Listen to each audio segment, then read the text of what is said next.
Right, so hello and welcome back to Books and Things, and welcome to another video. And today I thought I would start a bit of a reading vlog for Bleak House by Charles Dickens.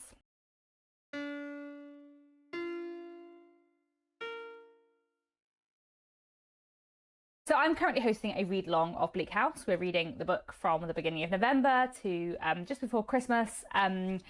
About 10 chapters a week, and I have just finished reading the first 10 chapters or so. I think I'm actually on like chapter 12 now, and I thought it would be nice to do a video about it as I go. So this is going to be a bit of a reading vlog, but probably not like my normal reading vlogs, because normally when I do a reading vlog I show like clips of me reading, but I'm not actually reading this physical book, I'm listening to the audiobook. But I thought maybe I would film a little clip every sort of 10 chapters or so every week, and tell you what I'm thinking so far of Bleak House. I have read it many times before. I don't even know how many times I've read Bleak House now. 7, maybe 8, maybe, who knows. It's great, I love it a lot, one of my favourite books, and it's really nice to reread it with a bunch of people and discuss it as we go. This video is going to be full of spoilers, so if you haven't read Bleak House, please don't watch this video. This is going to be a spoilery reading vlog where I discuss my thoughts as I go, so do not watch this video unless you have read this book, especially because I do think there are some quite like big plot twists in Bleak House that you shouldn't know. You know, some books it doesn't matter as much, but Bleak House I think you will be better off going into not knowing the twists and turns of the plot. Let me check where I'm actually up to and give you an accurate description of where I'm up to in Bleak House. I am up to chapter 11. Oh yes, I have actually just finished the first 10 chapters. I'm listening to a different audiobook this time around to the last time I read it. I'm listening to the audiobook narrated by Sean Barrett and Teresa Gallagher. So Bleak House is written in dual narrative, with a first person past tense narrative narrated by Esther and a third person present tense narrative. Sean reads the third person bits and Teresa reads the first person bits, which I think works really well. And I think Teresa Gallagher is a really good narrator for Esther's voice, actually, because Esther as a character is very like over modest, and I think sometimes that can come across as a bit like sickly sweet, and I think on some reads I found it a little bit grating, and then there's other reads I haven't, but I feel like Teresa reads it in a very natural way that makes it like work really well, which I'm enjoying. So I'm very much enjoying that audiobook, and I'm really enjoying Bleak House, as I always do. I think it's such a atmospheric novel, especially those third person chapters are just really rich and dark and grim. I love how it's always much muddier in London than in the countryside. I love the way Dickens writes about London always, but especially in Bleak House. I think the sort of initial setup in the first couple of chapters is just so atmospheric, and it's really nice to encounter all the characters again. Esther is a really interesting character, and I really like her friendship with Richard and Ada. Especially I always really love Esther and Richard's relationship, because I feel like you don't see male-female platonic friendships very often in Victorian literature, and Esther and Richard just have a really nice relationship, and I really like that. But I also, you know, already in chapter 10 you're seeing Ada and Richard start to fall in love, and I also love Mr. Jarndyce as a character. Every time I read the book I'm again surprised at his ridiculousness. You know, there's that scene in Esther's childhood where they're in the coach together and he offers her some plum cake and she's like, no thanks, it'd be too rich for me, and he just throws it out the window. I love the fact that every time Esther thanks him, he looks a bit like awkward and nervous about it, and Esther's like, is he going to jump out the window? There's no knowing how far away he would run to avoid being thanked. We've also encountered in the first 10 chapters Mr. Guppy. I feel like I mostly view him as a comic character, but a few people in the Discord server were talking about the more sinister side of Mr. Guppy, and I'm kind of interested to think about that as I go. And we've also met Mrs. Jellyby and her family, who I have such complicated feelings about. Mrs. Jellyby is a fascinating part of Bleak House, and I feel like there's a lot of social criticism there that I find frustrating but very interesting, and that I'm always like revising my opinions of, because I feel like there's a lot of very complex things going on in there. Mrs. Jellyby is involved in a lot of charitable projects, and the main one she is involved in involves sending missionaries and supplies to a particular part of Africa. And there is lots of discussion of, I think the exact term is the cultivation of coffee and natives. And I think what Dickens is saying there is that Mrs. Jellyby is presenting this as a charitable project to help the lives of the poor in Africa, whereas actually it is an economic imperial project, which is about stripping the natural resources of Africa for the enrichment of Britain. Maybe I'm reading too much of an anti-imperialist critique into that. Maybe that isn't what Dickens intended. But if you want to look at Bleak House in a sort of post-colonial lens, that's quite interesting to think about. But also, if you want to look at Bleak House in a feminist lens, there are some other complicated things about Mrs. Jellyby as a character, because another big social criticism point that Dickens is making of Mrs. Jellyby is that here is a woman who is focused on charitable works rather than looking after her family. How dare she? And I do get very frustrated with Dickens's criticism of women's involvement in charity, because on the one hand, I do think that Dickens was probably right that a lot of the sort of charity within the Victorian period wasn't really great and wasn't really helpful, and was more about enforcing religion on people who didn't want it, or about trying to control how people lived. You see that with Mrs. Pardiggle and her sort of charity too. But on the other hand, Dickens is highly critical of women being involved in charity, when the charity sector in the Victorian period was kind of like one of the few places where women could be active and like have important roles and be of social significance and like make a difference to things.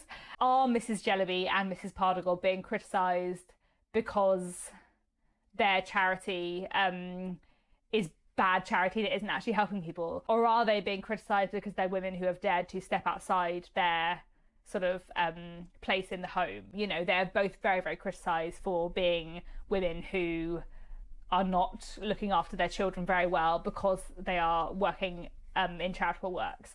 So I feel like so conflicted about all of the Mrs. Jellyby stuff and Mrs. Pardiggle stuff every time I read it, because I feel like the social criticism about Victorian organised charity is probably very valid, but I also feel like the specific criticism of Mrs. Pardiggle and Mrs. Jellyby is very misogynistic and rooted in, like, very, very rooted in Victorian gender roles. That's just been a really long ramble about Mrs. Jellyby. I feel like I didn't intend these clips every 10 chapters to be this long, so I will stop rambling here, but I'm finding it really interesting so far. I'm really enjoying my reread, and I will check in again when I finish another 10 chapters or so. Hello again. I thought I would film another clip for this vlog because I have finished another 9 chapters of Bleak House, I think. I'm up to the end of the next section. And yeah, I'm just really, really enjoying it so far. I feel like this section was fantastic and there were some really moving parts, some really powerful parts. I find the story of Jo, the crossing sweeper boy, so moving. And I think Dickens writes it perfectly. Like, some of the writing about Jo is just some of Dickens' like absolute best writing and his best social criticism. You know, look at this child that the world has entirely left behind and that society has just so completely failed. And I just find it heartbreaking. I also think the section in Neckett's lodgings where we first meet Charlie and her siblings and see the state that they're in, but also how people around them are trying to look after them. I find that really tough as well, but really powerful. And I think the way Dickens writes about the lives of the very poor, and especially sort of children who have been forgotten by society, who have no one to care for them, I think is drawn so well. I find Mrs. Snagsby a really interesting character. Mr. Tulkinghorn is a really interesting character. It's really interesting reading it in a sort of slower way, because there are lots of things where I was like, oh, I kind of thought that happened later into the story, like Nemo is dead already, Mr. Guppy proposed ages ago, like lots of things happen very quickly, and I find it interesting reading it in this pace. I feel like I'm noticing the way things are spread out more. And I just really love it. I just really like it. We also have one of my absolute favourite scenes where Caddy brings flowers to Esther from Mr. Woodcourt, and doesn't at first say that they're for Esther from Mr. Woodcourt. And so Esther says, you know, aren't they beautiful flowers? If they're not from your fiance, then you must have another lover. And Caddy's like, oh, do they look like that kind of thing, do they? And then they're for Esther from Mr. Woodcourt, which I just find like adorable. It's very cute. It's one of my like absolute favourite scenes in Bleak House. I think it's interesting. I love the television adaptation from 2005, which I kind of want to rewatch after this reread. And I saw the 2005 miniseries before I read the novel, which is the case for quite a lot of the first few Dickens I read. Like Our Mutual Friend, Bleak House, Great Expectations, I had seen an adaptation of before I read the book. And I often find with these books that I read as a teenager, where I'd seen the adaptation first, which was how I got into a lot of Victorian literature as a teenager, I often find that my absolute favourite character or my absolute favourite scene is something that is very different in the book to what it was in the adaptation, because it was obviously completely fresh to me when I read it. So like in the adaptation, Mr. Woodcourt just gives Esther some flowers. But I feel like the way it's done in the book is so much better. What I love about that scene in the book is that Esther is this really modest, self-effacing person who would never ever admit that a romantic gesture has been made to her. But when she doesn't realise that the gesture is for her, she interprets it as it should be interpreted. And I just really like that. I think it's a really it really shows Caddy and Ada and Esther's friendship in that scene, but also Esther's character and also Mr. Woodcourt's like romantic interest in her. And I just think it's lovely. And like I said, that is something I do often find with books where I've seen adaptation first. You know, I often think about how in Our Mutual Friend, my favourite character is Jenny Wren, and that is partly because she is a truly amazing, wonderful character. But I think that's also partly because she's a very different character in the book to the adaptation. I love the 1990s adaptation of Our Mutual Friend, but they don't do Jenny Wren right at all. And so when I read Our Mutual Friend, I was just like so blown away with surprise and delight by this wondrous character. So yeah. Anyway, that's the Our Mutual Friend tangent. That's not the book we're here to discuss today. I am just loving rereading Bleak House. I'm looking forward to reading the next section. I'm a little bit behind on my schedule, but I've been reading it in sort of the concrete chunks and then listening to other audiobooks in the meantime, and I quite like doing that. So I'm hoping I'll get through, another chunk soon and let you know how I get on with that. Hello again. I've just finished chapter 29 of Bleak House, and I thought I would film another clip for this vlog.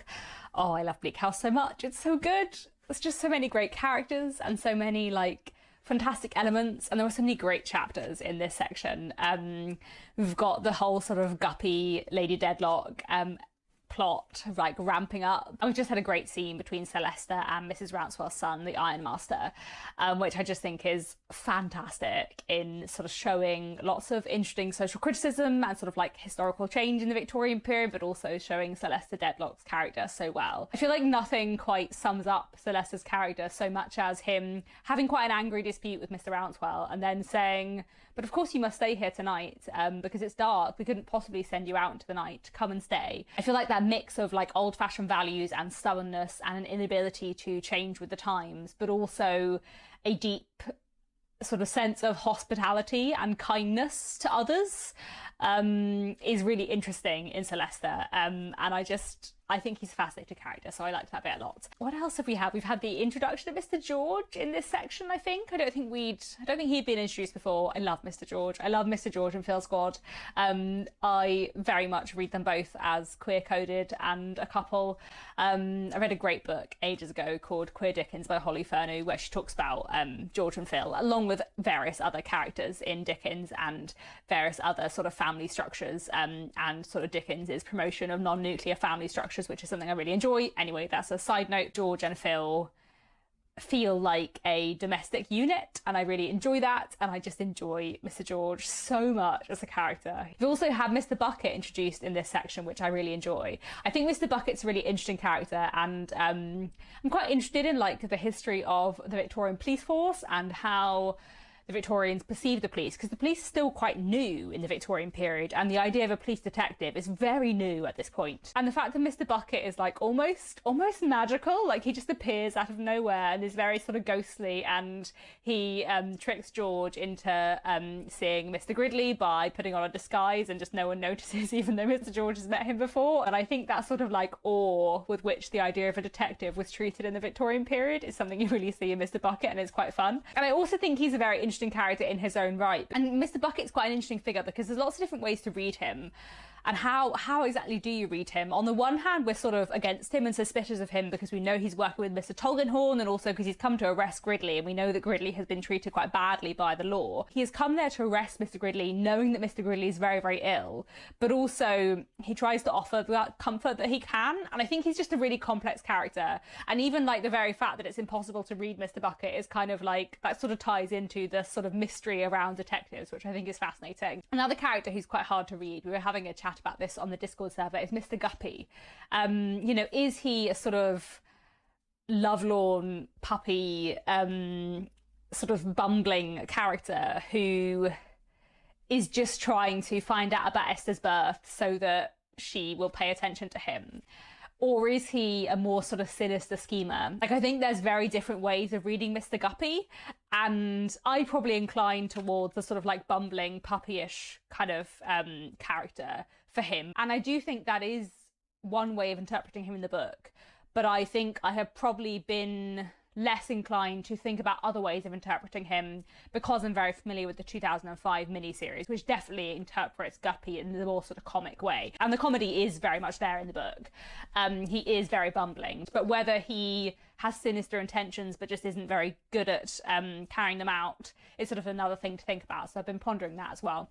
Do I have anything more to say? I just thought this was another great section. I love Bleak House. It's such a joy to reread it. I feel like I usually say I'll Meet Your Friend, and then Dombey and Son, and then Little Dorrit, and then Bleak House is like my ranking of the top Dickens, and then Great Expectations. Those are like the 5 favourites for me.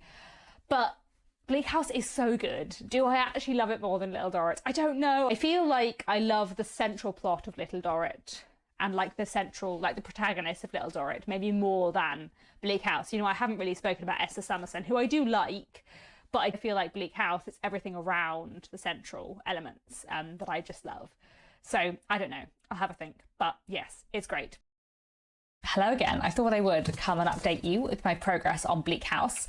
Not that I'm reading this physical edition, but I'm holding it up anyway. But I have been listening to the audiobook, and I've finished another 10 chapters or so. I've got to the next like section in the read along. So up to chapter 39, and I'm just having a great time with Bleak House. We've had the revelation that Lady Dedlock is Esther's mother, although, you know, I feel like we'd all guessed by that point. And we've had Esther's illness. We've had Richard kind of breaking with Mr. Jarndyce.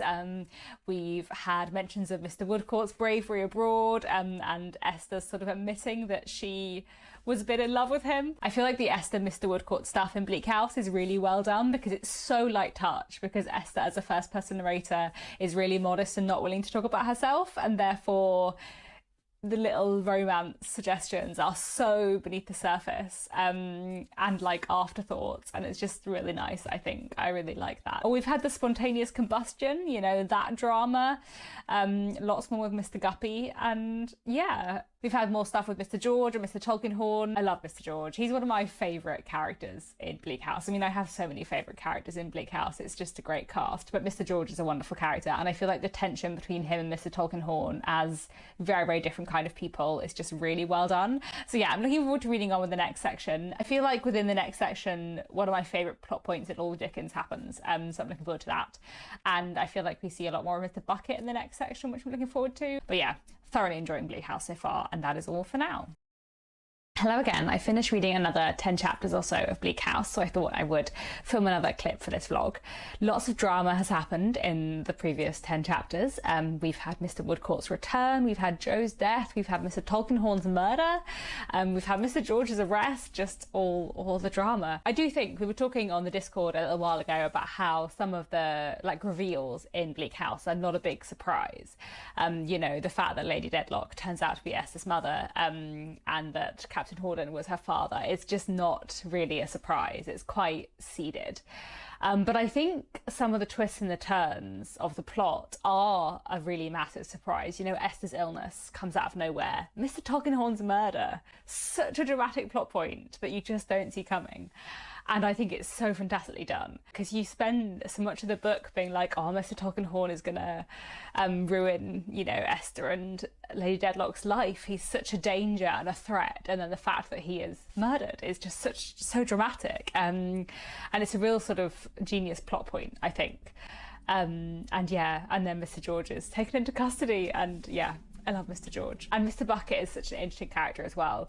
You know, I think the scene in which he arrests Mr. George is so interesting because you see Mr. Bucket at his friendliest and most charming, trying to make things easy, being good-humoured, but then arresting George. And he's sort of one of those characters that I think you like, even though you're kind of not on his side. And I think that's quite interesting. The idea that the detective is basically a spy is sort of quite prevalent, or was quite prevalent at this point in time. So it's quite interesting seeing how Mr. Bucket is drawn, you know, all his sort of disguises, and how he sort of seems to be everywhere, and sort of takes on almost like sort of bogeyman, devil-like figure in Jo's imagination. And obviously we know as readers that Mr. Bucket was part of the reason why Jo ended up fleeing, and therefore after Jo's death, we are sort of at our angriest at Mr. Bucket, and then we have this scene in which we see him be really pleasant. And so you get sort of quite conflicting feelings about him as a character. I want to talk briefly about Jo as well, because I do think that Jo's plotline is just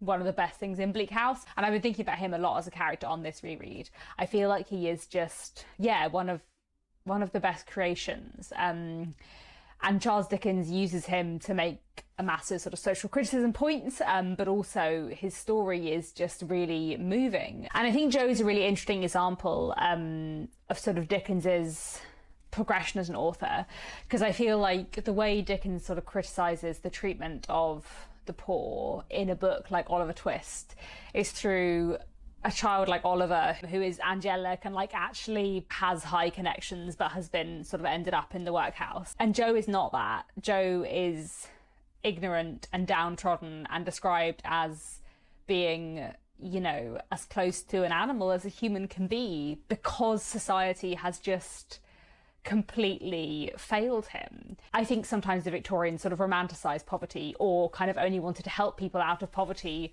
when it was individuals they could sort of romanticize, and Jo is not that in any way. And I think you can see kind of progression from sort of a book like Oliver Twist to a book like Bleak House. And I think Jo is just a really interesting character, and I think his plot thread in Bleak House is so well done. I think that's all I have to say for now. What a great book. What a great book. I'm looking forward to the next section, and the solving of Mr. Tulkinghorn's murder is just, yeah, such a great bit of the book.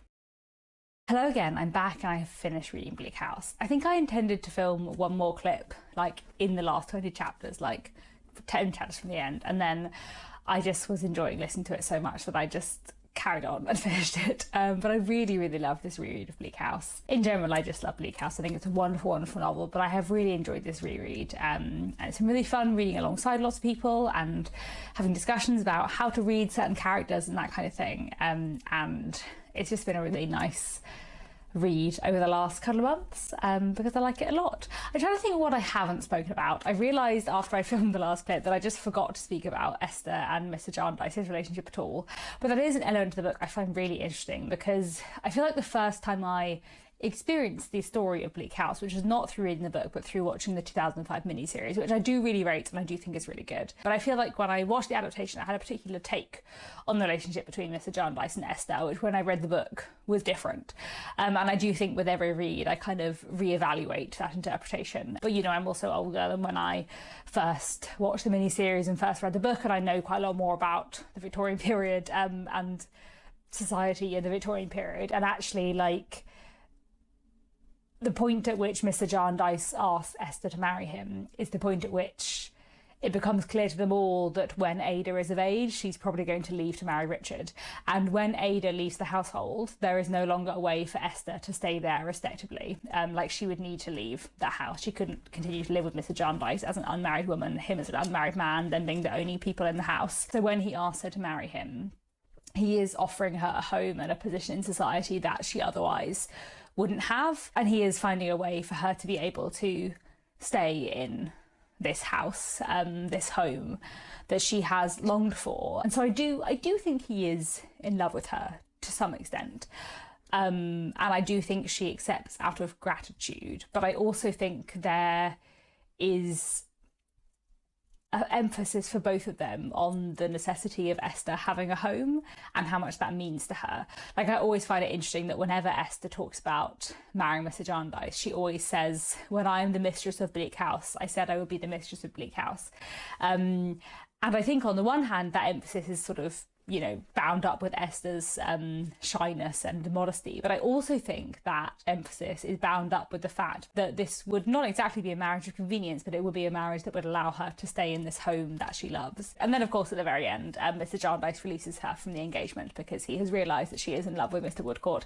And he has, like, arranged her life for her and decided where she's going to live and who with without consulting her, which, you know, bothers me. But, you know, there are other Dickens books in which older characters arrange the lives of younger characters, both younger men and younger women. So although it bothers me, I also feel like it's a very sort of Victorian trope. I still really like Mr. Jarndyce as a character. I think he's a really interesting character and one that I continue to reevaluate every time I read the book. What else did I have to say? We obviously have the rounding up of Jarndyce and Jarndyce, the fact that all the money has been eaten up in costs.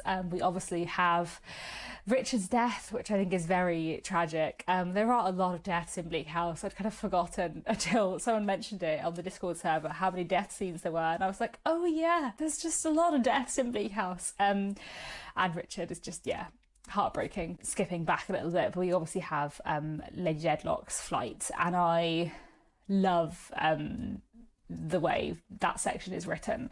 I love the pursuit of Esther and Mr. Bucket through the night. I think that's really interesting, and Mr. Bucket, as ever, I think is a fascinating character. But I also love Sinister in that moment. I mean, Sinister is like low-key my favourite character in Bleak House because I think throughout the whole novel he is set up as this mountain of pride. He is so haughty and so aristocratic, even though he's not even an aristocrat. He's a baronet, so he's technically a titled commoner, but like he has this real sort of aristocratic air, and you see how high his pride stands throughout the novel, but you do also see how much he loves Lady Dedlock. But throughout the book, his love for and his respect for Lady Dedlock always seems like it would come second to his pride. But when it comes down to it, his love for Lady Dedlock triumphs above all. And I think that moment following his stroke where he's not that able to communicate, but he manages to write on the slate, and he writes full forgiveness.